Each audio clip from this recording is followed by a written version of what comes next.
Yotox anti-moustique mooy aar mag ak ndaw ci bépp matu-matu yoo am na booy piis ci rido yére ak moustiquaire ak booy diw ci yaram. Val d'Afrique moo leen di may seen journal de la santé. mbokk yi asalaamualeykum dal leen jàmm ci seen xibaaru wér-gi-yaram.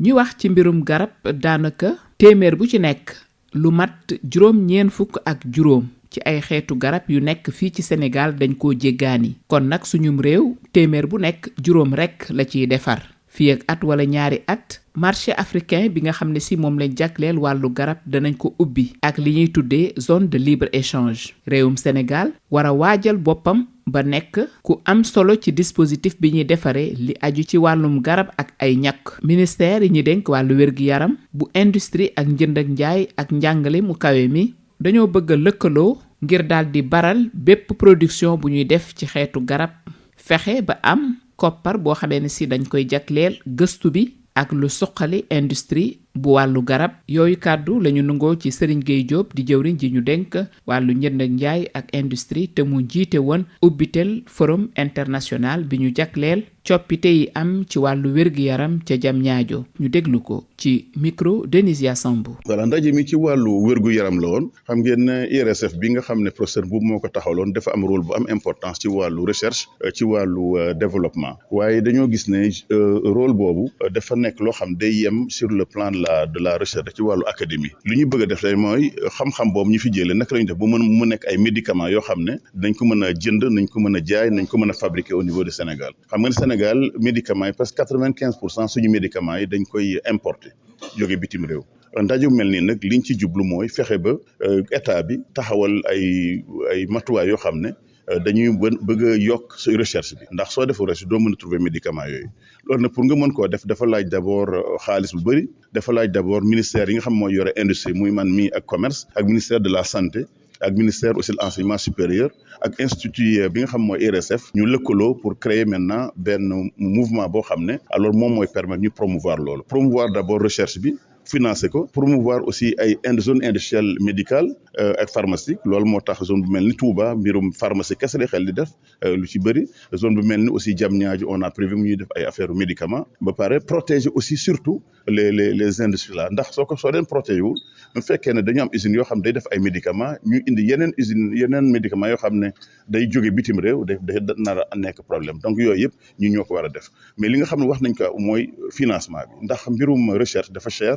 mbirum industrie dafa cher loolu moo waral gouvernement ci wàllu boppam moo war a tabaxal un fonds pour appuyer tout ce qui est recherche médicale appuyer tout ce qui est industrie médicale defar aussi ce qu'on appelle ay incubateurs maanaam foo xam ne fekkee da nga am ay xalaat wala médicament bu bees wala ay idées yu bees mën nañu bàyyi foofu pendant 2-3 ans ci zone industrielle yi pour nga développer idée bu baax a baax avant ngay passer donc à l'échelle. mbokk yi li moo nekkoon seen xibaaru wér-gi-yaram jaageen jëf ci déglu bi ñu jox leen dig daje ba beneen.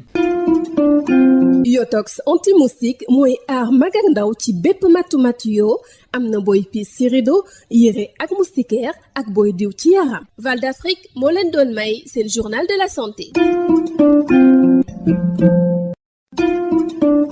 Yotox anti-moustique pour le corps, les vêtements, les rideaux et draps vous protège contre les moustiques chez l'adulte et l'enfant. Val d'Afrique vous offre votre journal de la santé.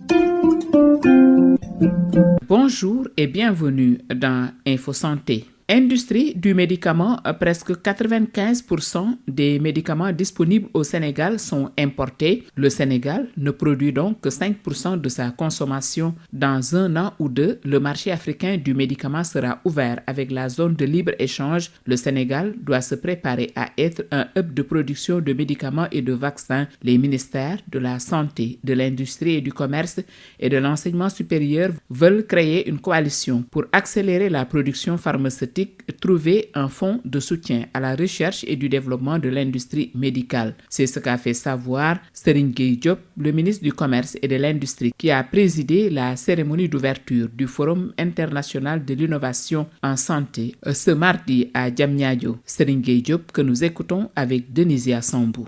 On a parlé d'écosystème pour tout ce qui touche aux médicaments. Nous avons aussi parlé d'industrialisation, de recherche, de commerce des médicaments. Pour proposer une nouvelle approche. D'abord, il faudrait trouver un système de financement pérenne de l'État pour justement financer la recherche, qu'elle soit médicale, qu'elle soit pharmaceutique, pour pouvoir lui permettre d'avoir beaucoup plus de résultats concrets. L'autre aspect qui a été très important, c'est l'industrialisation. C'est important d'avoir des résultats, mais il faut arriver donc à les garder d'abord forme de brevets, de protéger, mais aussi à encourager la production de médicaments au niveau local à partir de ces résultats-là. Et on a vu que dans des pays comme le Maroc, il y a une très forte mobilisation pour la production médicale commune. Et puis le dernier aspect, c'était comment on envisage maintenant de développer l'industrie médicale et pharmaceutique. Pour cela, nous avons accepté tous qu'il faut créer des zones industrielles. J'ai le plaisir de dire qu'aujourd'hui, nous avons 2 zones industrielles. La grande zone industrielle de Touba qui va être destinée à l'industrie pharmaceutique et médicale. Il y a une autre zone industrielle ici à Diamniadio pour accueillir justement ces industries médicales et également pharmaceutiques. Le dernier aspect qu'on a discuté aussi, c'est la protection. On sait que dans beaucoup de pays, dès qu'il y a une production de médicaments